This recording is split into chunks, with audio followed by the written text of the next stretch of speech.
Сезимлерин толтырдык биз кеудеге, качеликте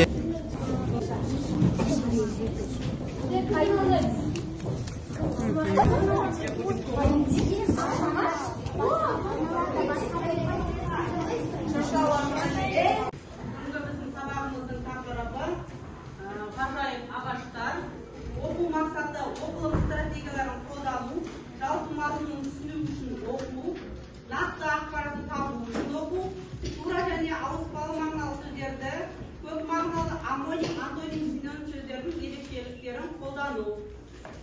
Балалар үйге қалай тапсырма берді? Иә, Алихан айтамын.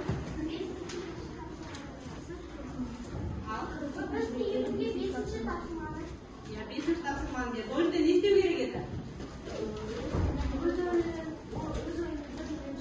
Өз ойымдан бірінші бар. Қандай тақырыпта? Ағаш, көл, өсімдіктер, тарау өсімдіктер таныстан соған байланысты ақын жазушылардың болмаса өзіміздің ойымыздан өлең шығарып келуге берді. Тамаша. Барлығымыз көршіміздің бір-біріміздің дәптерімізді алмаса отырып үй тапсырмасын тексереміз. Ол жердегі бал, жоғарғы бал, 2 бал. Балын қоямыз, комментарий жазамыз.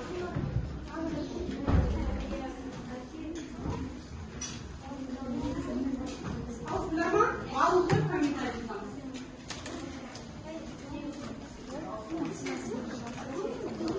Қызыл қалам аламыз.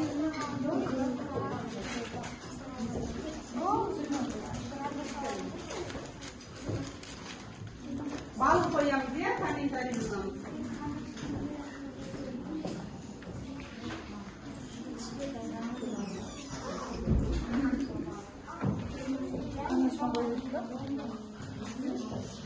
Екі бал, жоғарғы бал, 2 бал, е?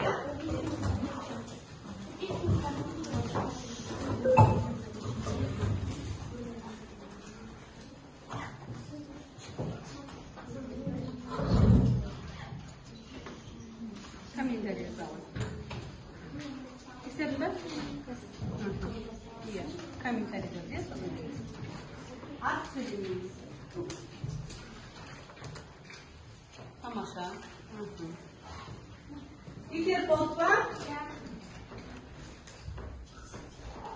Жақсы. Үй тапсырмасын оқиды Айбар. Тексеріп болса, барлығын жұмыс аламыз. Қолымызды алдымызға қоямыз. Бақыт, қолымызды алдымызға қоямыз. Ал, Айбардың үй тапсырмасын тыңдаймыз. Шоқты жайлап қызыл гүл жермен бірге ырғалды. Мал айтпа жина. Жасыл шөп бәйшешек жоқ бұрынғыдай. Жастар күміс жүгірмес бала шулай. Қайыршы шал кемпір етісі кетіп, жапырағынан айырылған ағаш құрай. Абай Құнанбай. Тамаша, қош емес. Қанша қалдырды? Шернияр. Өсімдіктер әлеміне керемет. Әммен жеткізейін саған келгелер, өсімдік ол қасиетті көрінген. Көбе еді сізден естің ажатар, фабриканың заводтардың жанымен. Ол газ бен улы ес ауасын өз бойына сенер еді. Ауырмайды. Өздік жанын сыймай бізді қорғайды. Тамаша, кімдікі? Кімнің өлеңі? Ғаламтордан жазып келдің ба? Ғаламтордан жаздың ба? Өзің шығардың ба? Кейбірін өзім, кейбірін ол. Жарайды, жақсы. Қаншат? Гүлім өсе бер. Осыны шығарып береміз, е? Гүлім өсе бер, әдемі бол, асыл бол. Кередей жайнап кете бер, қызыл сары жасыл бол. Тамаша. Оқиды Бекарыс. Ақ күлді қызық түнді жылу алдан, орнаттым үйге келіп орнын құрып, бетіне бір күнәсіз зат күлімдейді, тұрғандай жүрегімнің сырымы. Жақсы. Сол кезде басын айтып кетеміз, е? Кім өзім шығардым, кім біреудікін жазып келдім деп, е? Кімдікі? Мұқағали Мақатали. Тамаша. Ал Алихан. Жасыл жоқ, бәйшешек жоқ бұрынғыдай, жастар күлмес, жүгірмес, бала шулай. Абай Құнанбай тағырымыз. Жарайды, жақсы. Шынар. Шыққан жасыл күз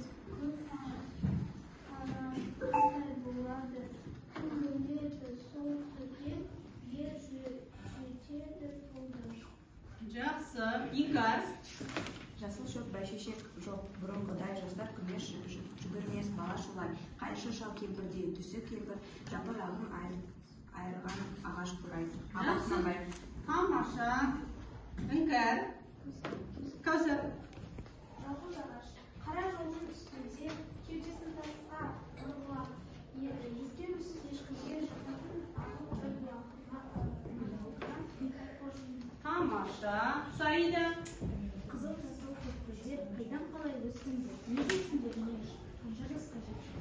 Қызыл гүлге көптіған жақын жүзі жайнап. Тамаша. Тамирис. Тимедақ тимедеп бір салады, жер беті ақ гүлге оралады. Көктемнің көркінде күнінде тимедақ ән салып жатыр. Жақсы. Нұрай. Оранып көрпеге бар өңірден төсінді жер ананың толық сапсыз көк сары жасыл өсім бітер. Тамаша. Нұрислам. Ақ күнді қызыл күнді жылап алдым. Ожаптың үй әкелі болмас қылып. Күнәсізар күліндегі тұрғандай жүректің сырын ұлып, құраймен ақ күніне күдем-күдем. Көргіне айырылып кетті көлде. Ақ күнінің сарғыш тартып сала бердім. Мұнайын базарланды әлдекімге. Жақсы. Бақыт. Әдем боп асылды, күнге жайлап кетеді, қызыл сары жасылды. Жасылықты қолдаймыз, табиғатты қорғаймыз, тал екеміз бақтарға айналасын қорғаймыз. Тамаша. Өзіңіз шығарғаныңыз бар ма? Ал кеттік. Өзінің өлең екен. Ал. Қыртайлық жапырақ.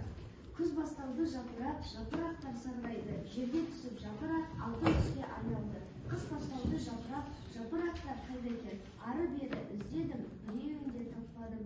Көктем басталды жапырақ, жарқай көпіріп өсіңдер, жемістеріңді беріңдер. Жаз басталды жапырақ, жап-жасыл түске еніп, біз сендерге су беріп, сендер бізге тазала бер. Тамаша. 4 айлық жапырақ. Аты да күшті екен, иә? Қошемет. Тағы бар ма өзіңізде? Ал, нәзік. Ал, оқи ғой. Табиғаттар гүлденген, өсімдіктер қиялы, жапырақтар жинаған, табиғатты сәндеген. Тамаша. Қошемет. Ол жаным жасымасын. Бүгін бізге әлемінде керемет. Әнмен жеткізейін саған тербелеп. Өзім ол қасиет сірі жан үлгейеді. Тамаша. Қошемет. Барлығыңызға бар не айтасыңасы? Керемет. Енді мен сіздерге мынандай сұрақ қойғым келеді. Басқа біз қандай ағаш түрлерін білеміз? Қандай ағаш түрлері бар? Қайың, шырша, алма ағашы, емен ағашы, тағы үйімізде қандай ағаштар бар? Жеміс ағаштары бар, алмұрт ағашы бар, жаңғақ ағашы бар. Тамаша. Осыншалықты бізде ағаштың түрлері өте көп екен. Олай болса, құрметті бетташамыз, ғажайып ағаштар, мәтінді оқып шығайық. Біз мәтінді бүгінгі оқу мақсатының оқылымға байланысты болғандықтан біз тізбектеп оқып шығайық. Кәне Амина бастай ғой. Нан ағашы Үндістан мен Малайя аралдарында өседі. Аспабақ тәрізді жемісі болады. Бірінің салмағы 25 келіге дейін жетеді. Ағаш жемісінің крахмалы көп, дәмі бидайдың наны сияқты. Жергілікті тұрғындар осы нан ағашының жемісін бөлшектеп турап қосып ас етеді. Ары қарай Кәусар. Осылай әлгі жемістерді салқын шұңқырға салып, құрамындағы крахмалды ашыту арқылы қамырға ұқсас қоспа алып, одан дәмді тоқаш пісіреді. Жақсы, қандай ағаш туралы айтып жатырмыз біз? Нан ағашы туралы бар екен, иә? Мұнда әлемде талай қызық бар деген сияқты, иә? Нан ағашы қайда өседі екен? Үндістан мен Малайда өседі екен, иә? Тағы қандай ақпараттар оқыдық? 25 келіге. Иә, 25 келіге дейін жетеді екен.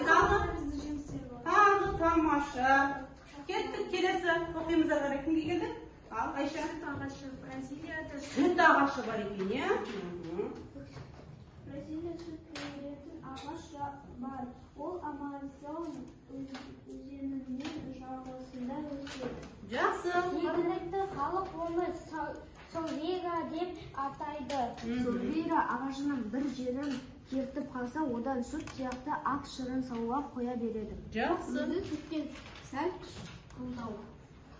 Жақсы, келесі. Сайдар Ыбырай. Сондықтан оны алғаш тағам ретінде пайдалана қоймаған. Кейіннен ботаниктер зерттеп, оның сиыр сүтінен ешбір кем еместігін анықтаған. Халықтың айтуынша ақ шырынға аздап су қосып пісірге дәмі сүттен айнымай қалады екен. Жақсы. Ағашты бір сауғанда 2-4 литрге дейін сүт алуға болады екен. Тамаша. Осы енді дейді, сүт ағашы бар екен дейді, иә? Ол бір сауғанда қанша сүт шығады екен дейді? 2-4 литр. Abi sütü қайдан аламыз? Сиырдан аламыз, иә? Бір сиырды сауғанда қанша литр сүт шығады? 5-6 литр сүт шығады, иә? Ол сиырдың сүтті еместігіне де байланысты екен, иә? Жақсы. Осы екі тақырыпқа қандай тақырып қоя аламыз? Осы екі мәтінге қандай тақырып қоя аламыз? Ортақ. Ғажайып ағаштар. Ғажайып ағаштар. Нан ағашы десек, сүт ағаштар бар жанында. Тағы да қоямыз. Айбар, сиқырлы ағаштар, иә? Тамша, қандай ат қоямыз? Екі ағаштың пайдасы, тамаша. Енді бұл жердегі нақты ақпараттар қандай екен? Қандай нақты ақпараттарға айтылды? Тамақ беретін ағаштар. Ой, тамақ беретін ағаштар. Халқы сүтке пайдаланады. Жақсы. Тағы? Нан ағашы бар екенін, сүт ағашы бар екенін қайттық? Білдік, иә? Жақсы кеттік. Тамаша, мәтінді оқысақ, 1 балл, екінші тапсырмаға, иә? Сұраққа жауап берсек, 1 балл, тақырып қойсақ, 1 балл деп өзіміздің балдарымызды қайтеміз балалар? Есептеп отырады, етеміз. Енді сендерге топ бойынша жұмыс істегенін, соны қайтеміз? Ойындап отырамыз.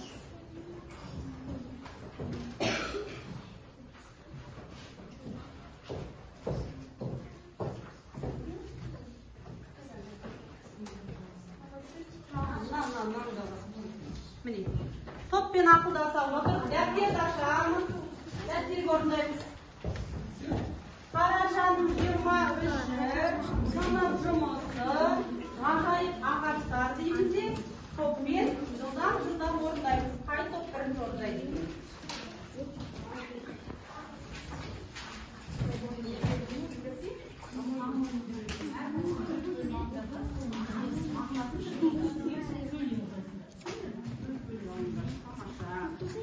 Сендерге не берді? Көп мақалалы сөздерге, мынаны бөліп алыңдар, асырай, соның бөліміне сөйлем құрайсыңдар.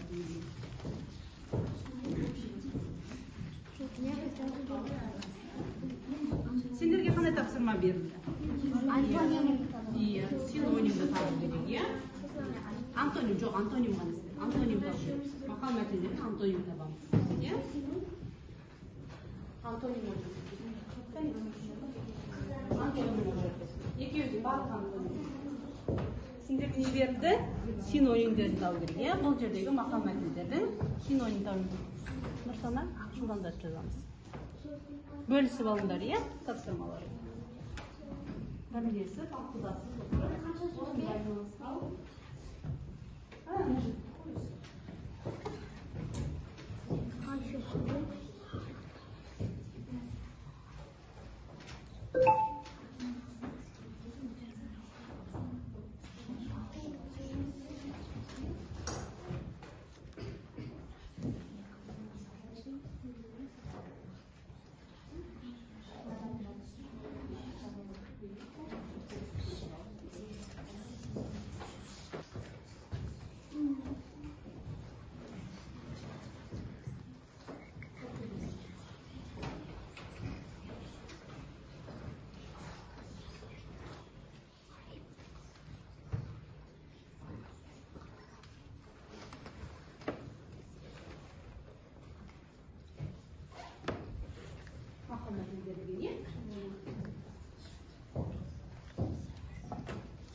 кіші деген сұрау, иә? Мына жерде қандай киім?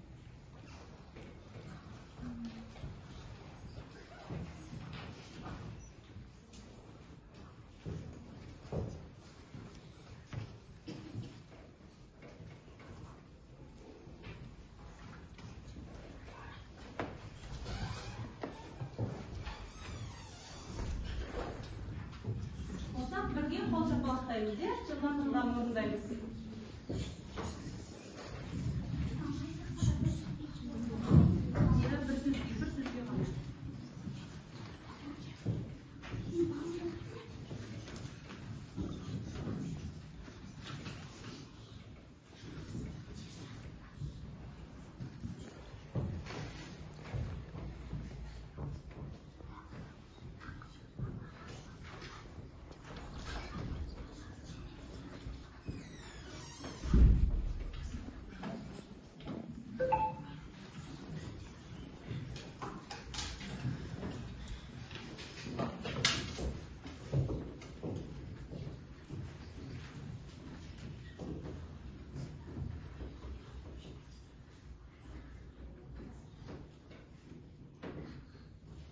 Bir сөзге ғана.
Отырма.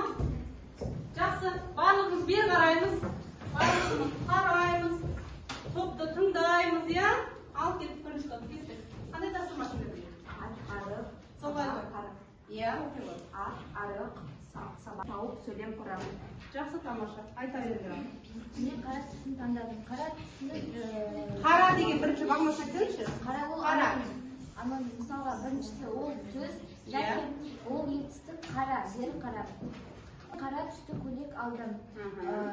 Нұрай қара құс ұшып бара жатыр. Жақсы, Нұрай қара құс ұшып бара жатыр дейді. Мен ат анығын алдым. Ат адамның аты және жануар болады. Менің атымды іңкәр деп қойды. Тамаша. Шерния тыңдаймыз. Арық.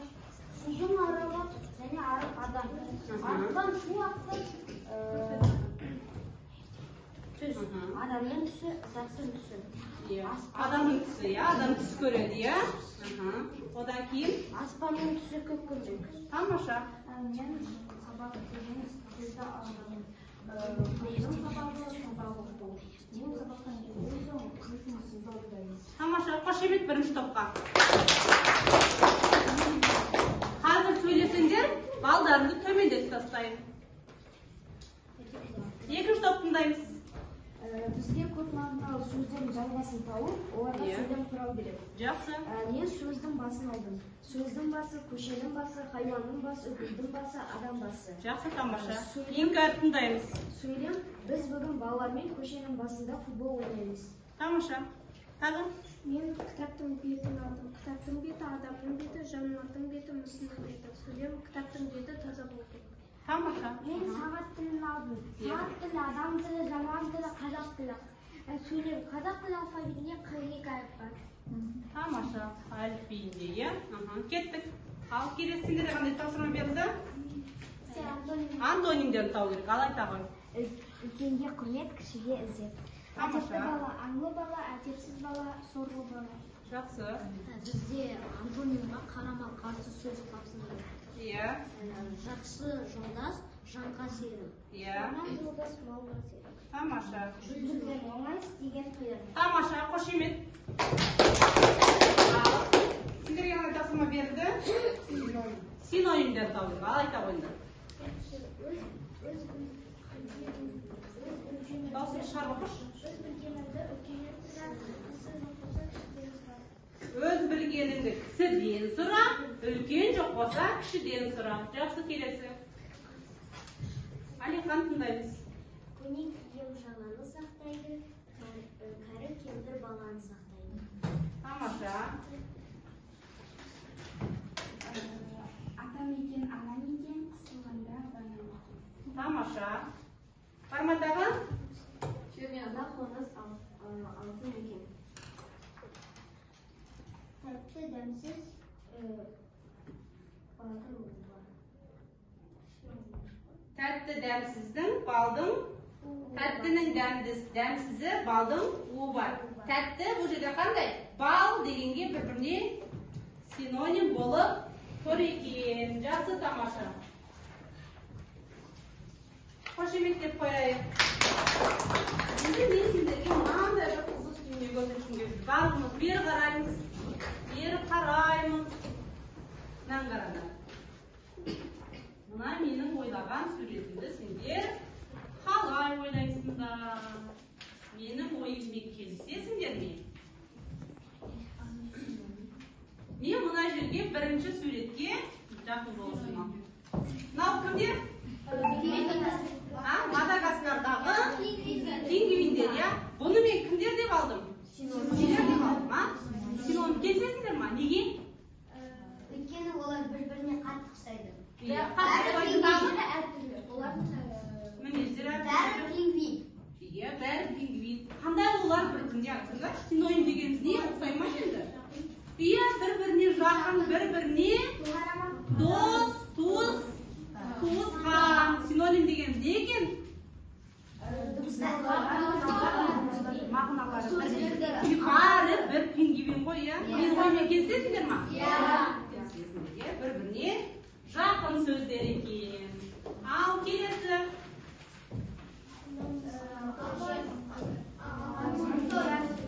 Неге бұл антоним?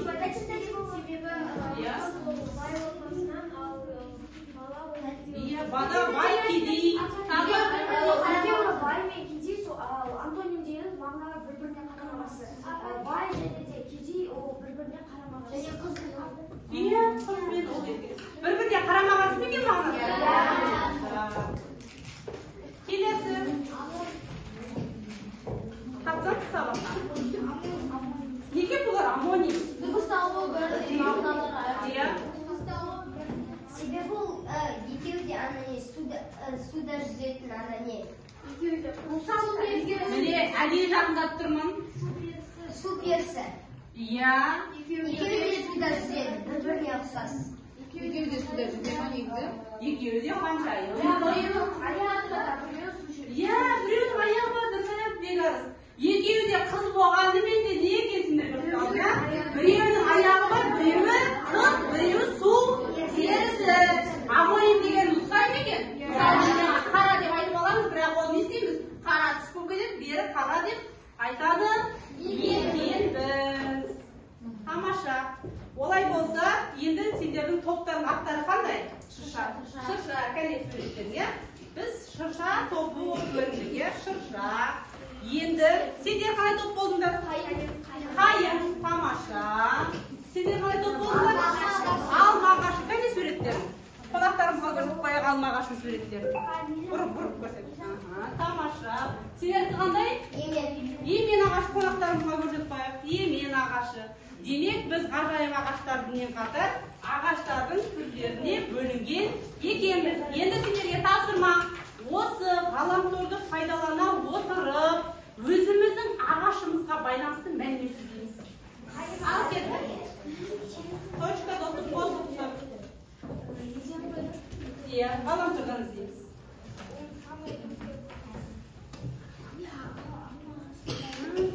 Алма ағашы туралы іздейміз. Кімнің алма ағашы бар?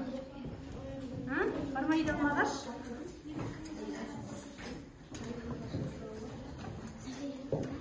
Емен ағашы.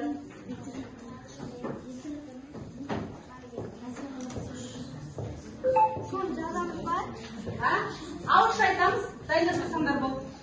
Ауызша айтамыз. Қостың кімді табылды, сонымен қоса бөлісіп оқысаңдар болады.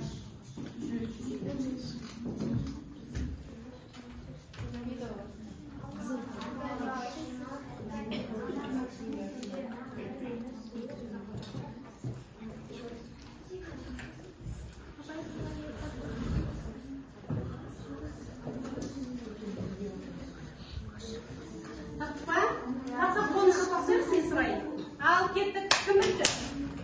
Тамаша. Кәне, бірге, 1, 2, 3. Тамаша. Болды па? Кеттік, 1, 2, 3. Тамаша. Бірдей, 1, 2, 3. Тамаша. Енді барлығымыз бері қараймыз. Бері қараймыз, сөзді қоямыз. Нұраяна, кітабыңды түсіріп қойшы. Шын бақыт қолыңды түсіріп қой. Ал, кеттік тыңдаймыз. Шырша ағашы. Ал. Шыршаның 1902 жылы табылған алып шырша деп аталатын жетісу жылдарында алатауда табылған. Жақсы көп айтпаймыз бір сөйлеммен. 40 метрге дейін болады. Тамаша. Иә. Бегаліз. Тамаша, қарағаш. Шырша қарағай тұқымында жататын жасыл түсті ағаш. Шырша қылқан жапырақты ағаш. Тамаша, шыршаның тағы ерекшелігіне қысы жазы түсте. Кеттік келесі. Қайын. Қайын сәуірдің аяғы мен мамыр айының басында, яғни жаңғақ ағашы мен талдан кейін бітеді. Тамаша. Қайын ағашының ол тұқымдары жермен тез ұшып кетеді және ол басқа ағаштар өсе алмайтын жерде тез өсіп кетеді. Тамаша. Және қайынның түгі тырбық болады. Тырбық себебі ол тырбық болып өскен және оның туындыданың қысы аса қатал. Тамаша. Қайынның тағы бір түрі қызыл қайын. Қызыл қайын немесе қырғыз қайыны деп айтылады. Ол жалғыз отаны бар, ол Қазақстан болады. Ол қазір жойылып бара жатыр. Себебі Нарынқол ауданында оның отынға теңеп, отын етіп пайдаланып жатыр. Жақсы. Елдердің еңділі төменгі жағы үйіліп шорланып жалындап кетті. Оны тіпті балта да баспайды. Оны Корея қайын деп атайды. Тамаша. Кеттің бе? Ал кеттік. Алма ағашының Алма ағашы. Сұрыптарына қарай өрістіруі ұзақтығы жылға 100 жыл. Биіктігі 3-10 Бірінші топ тыңдаймыз. аралығында 3-12 жылда жеміс береді. Жақсы. жаздық күздік сұрыптары болады. Жаздық сұрыптары екенінен кейін 3-4 жылдан соң жеміс бере бастайды. Бұл жеміс беру мезгілі 15-20 жыл. Жақсы. Ал 30-35 жыл өткен соң мұндай сұрыптарды жеміс беруі нашарлай бастайды. Азаматты қой тұрш. Сөзді қоямыз. Сөзді қоямыз. Қараймыз. Сөз. Оқи қой. Жаздық күздік кыстык сұрыптарды икемдеп алуу тартыбы орундау. Кандай ода болса bir түрі көбейтіп жіберу. Өзің ауызша айтшы, не оқыдың? Одан да айтшы. Алма ағашының пайдасы бар ма? Иә. Не үшін пайдалы? Ол бізге Қандай витаминдер бар алмада? А. Тағы. Нені жақсарады алма жесек? Не жақсарады алманы жесек біз? Темір бар екен, иә? Жақсы. Оқи ғой. Айта ғой, ауызша айтып болмаса. Алма ағашы бізге көп пайда алып келеді. Алма ағашында А дәрумені бар. Қандай түсті алмалар бар? Алманың қандай түрлері бар? Сары түрлері. Ал зерен ағашы өмір сүрудің ақыл-ой мен күш-қуатты. Жақсы, бір сөйлемен, иә? Бір сөйлемен. Жақсы. Тамаша. Güneş şamşatlar tıkımdasına жататын не мәлім жасыл ағаш. Жақсы. Жайық өзенінің аңғарында емен орманы бар. Жақсы. Оның күні бірнеше жолын кітаптар тұрады. Жақсы. Алматы, Жамбыл, Түркістан облыстарына көгалдандыру мақсатында егілген. Тамаша. Қошемет. Бері қараймыз. Мен сендерге бір керемет жаңалық алып келдім. Оны тіпті өзім де тыңдап отырып таң қалдым. Ал тыңдаймыз.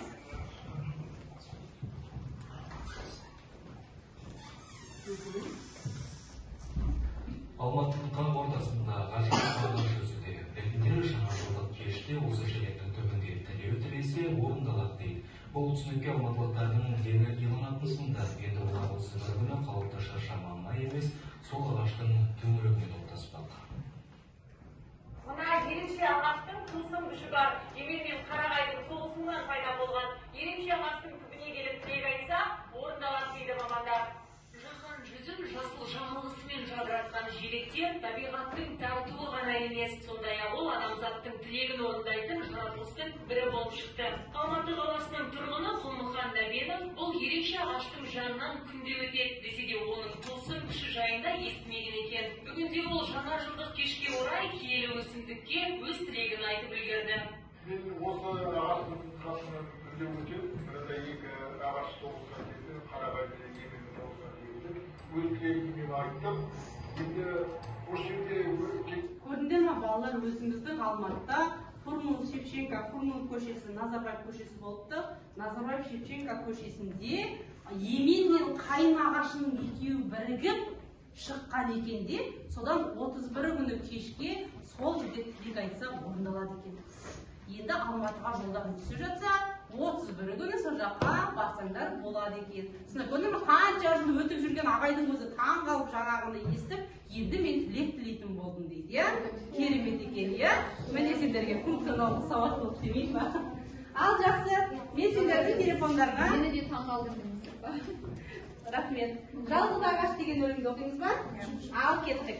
Біз енді оқу бізде топпен барлығымыз оқиық, қалғанын тыңдап отырамыз, иә? Ал кеттік. Долы жермен жағаласып дауылда, дүр сілкініп алатын бір жауында, орман емес, тоға емес, бір ағаш, бір ғана ағаш болатын ауылда. Тамаша. Қайын, жас қайын деген өлең бар бізде, иә? Ал кеттік бірінші шумағын. 1, 2, 3. Жапырақ жүрек жас қайын, жанымда айыр бастайын. Сен адам бола бастасаң, мен қайын бола бастайын. Тамаша. Ал кеттік бізде алма ағашы, иә? Ал. Бірге оқып қоямыз. 1, 2, 3. Көктемде алма бағында, қыз бен жігіт сырласты. Бол-бол сайрап маңында, алма ағашта гүл шашты. Тамаша. Кеттік. Көсендерде қандай? Жалғыз ағаш. Ал оқиық. Жалғыз ағашты оқыдық, иә? Нені оқимыз? Иә, соны оқиық. Сол оқиық, иә? Өйткені мен емен ағаш туралы өлең таппадым. Ал оқимыз. 1, 2, 3. Жапырағын жайған бәйтерек, бет тартқан тамырым, сезбеппін әке ертерек, жаныңның ыстық жалының дейді. Тамаша, қошеметтеп қояйық. Біз бәйтерек ағашын қос бәйтерек деп біздің ата-анамызды қайтеміз, қос бәйтерекке теңейді екенбіз, иә? Енді барлық бер қараймыз, түсіп отырамыз. Енді мен сендерге мынандай сұрағым келіп отыр. Бірнеше ағаштың түрлерін, тіпті ғажайып нәрсені де естіп жатырмыз, иә? Сонымен қатар мен сендерге мынандай тілек айтқым келеді. Біз бәйтеректі сондай алып көреміз де, көп адамдарды бәйтерекке теңейді екенбіз. Содан кейін бәйтеректей болуды тілейді екенбіз. Ал бірақ осы бәйтерек қанша алып ағашы болса да, табиғаттың тылсым күшіне ол бірден төтеп бере алмайды екен. Ол өзі алып болғанмен оның тамыры қысқа болады екен де, ол бірден тамырмен отырып кетеді екен. Ал біз күнде көріп жүрген терек ағашы, қара ағаш, ол өзі өседі екен де, оның тамыры тереңге тағады екен де, табиғаттың кез келген қиыншылығына оп-оңай төтеп береді екен. Сондықтан мен сендерге қарағаш сияқты батыл, білімді, жоғары, сендердің ғана тамырларың тереңге жайған, тамырларың тереңде мықты болып өсулеріңе тілектеспін. Енді мен сендерден осыны айта отырып, мен сендерден мынандай сұрағым келіп отыр. Сендер өздеріңді қандай ағашқа теңейсіңдер? Өздеріңді қандай ағашқа теңейсіңдер? Ал, ойланып айтамыз, иә? Кім айтады өзі? Қандай ағашқа теңейді? Алайша айта ғой. Мен өзімді алма ағашына теңеуім себебі менің мектепте көшеде достарым өте көп. Тамаша, қошемет. Тағы Тамирис. Қандай ағашқа теңейді? Мен өзімді Мен сені кім кішкентай шыршаға теңейді?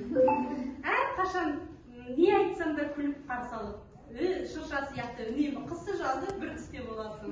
Саида, өзіңді қандай ағашқа теңейді? Тағы кім айтады? Шернияз, қандай ағашқа теңейсіз? Онда бұлай істейік, сендер өздерің алдыларындағы стикерге ойлана отырып, қандай ағашқа теңейтіндеріңді жазып, сонымен қатар сол стикерге бүгінгі сабақ ұнады ма? Өз пікіріңді дәлелдеңдер, не үшін ұнады сабақ? Бүгінгі тақырыптың сендерге қандай маңызы бар? Мына жерде сендер алдына тастап қойған, иә? Соны оқи отырып, соған жауап беріп, біздің мына әдемі ағашымызды қайтейік, безендіріп жіберейік. Кесте жазайық та, оқып отырып жақсырайық осы ғасырға. Үйге тапсырма сендерге. Қандай дейді? Алихан оқып берші үйге тапсырма. Үй жұмысы қандай?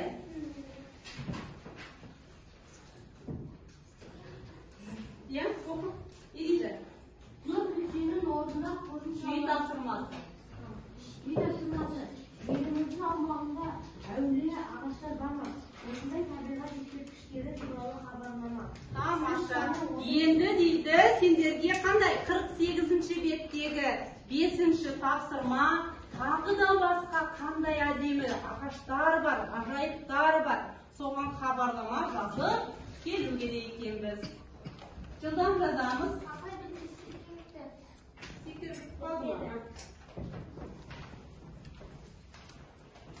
Кімге керек? Жылдан жазамыз. Жаңа сұраққа жауап береміз, иә, сендердің алдыларында бар. Сабақ ұнады ма, не үшін ұнады? Сабақ маңызы болды ма? Азамат? Вот, тезірек ойла. Болды ма, Шернияз? Кел жазамын. Сабақ ұнады ма саған? Енді осы сұрақ. Сабақ ұнады ма, не үшін ұнады? Бүгін сабақ саған қалай маңызды болды? Қалай болды ма? Әдемі болды ма? Кел, жапсырақ. Кім болды? Кел, жапсырамыз. Жаза ғой. Содан кейін мына жерде сендерде бал тұр, иә? qancha ball aldı? Mаған айтып беріңдер. Амина qancha ball aldың бүгінгі сабақта? Ya, 9 ball sebebi?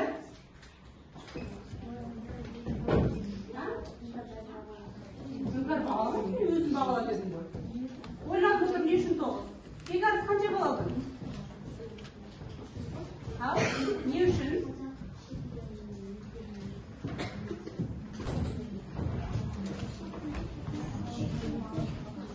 Жақсы, тамаша. Иә, не үшін?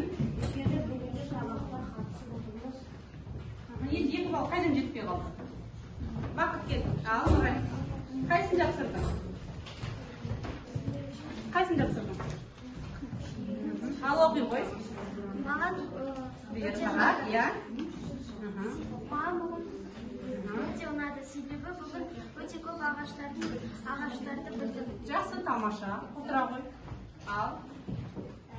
Мен өзімді шия ағашынан теңеймін. Шия ағашынан теңейді, тамаша, былай қарап сөйле.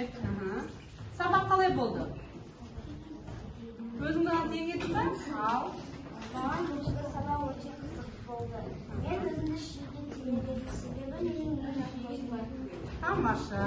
Үйде бірге жүресің, иә, әдемі шие сияқты. Ал. Қайта ғой. Иә. О, Шынар ағашына теңестірем, өйткені менің атым Шынар дейді. Тамаша. Ал айта ғой. Иә. Теңейсің. Себебі? Тамаша. Ал айта ғой. Жақындап тұр бері қарай, иә? Мен өзімді терек ағашына теңер едім. Бүгінгі сабақ маған ұнады. Себебі біз сүт ағашын беретін және нан ағашын беретін ағаштармен таныстық. Тамаша, өзіңе қанша балл қойдың бүгінге? Не үшін? Иә. Солай қарап отыр, солай қарап отыр. Иә, маған бүгін сабақ ұнады. Иә. Мен сабақта жаңа ағаштың түрлерін үйрендім. Тамаша. Үшіншісі,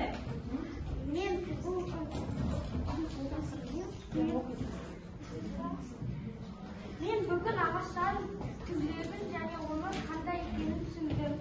Төртінші, мен тағы да ағаштардың түрлерін білгім келеді. Тамаша, өзіңе қанша балл қойдың? 9 бастаған. Жазып қойса жерге. Ал айта ғой. Мен өзімді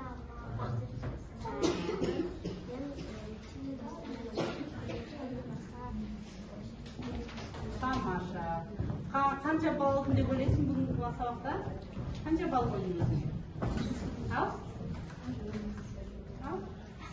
8 балл. Не себепті?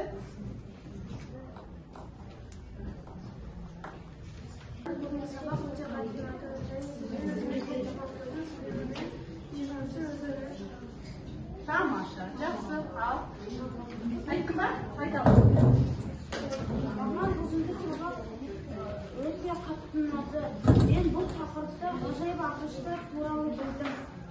Және де мен басқа да қызықты ағаштарды білдім.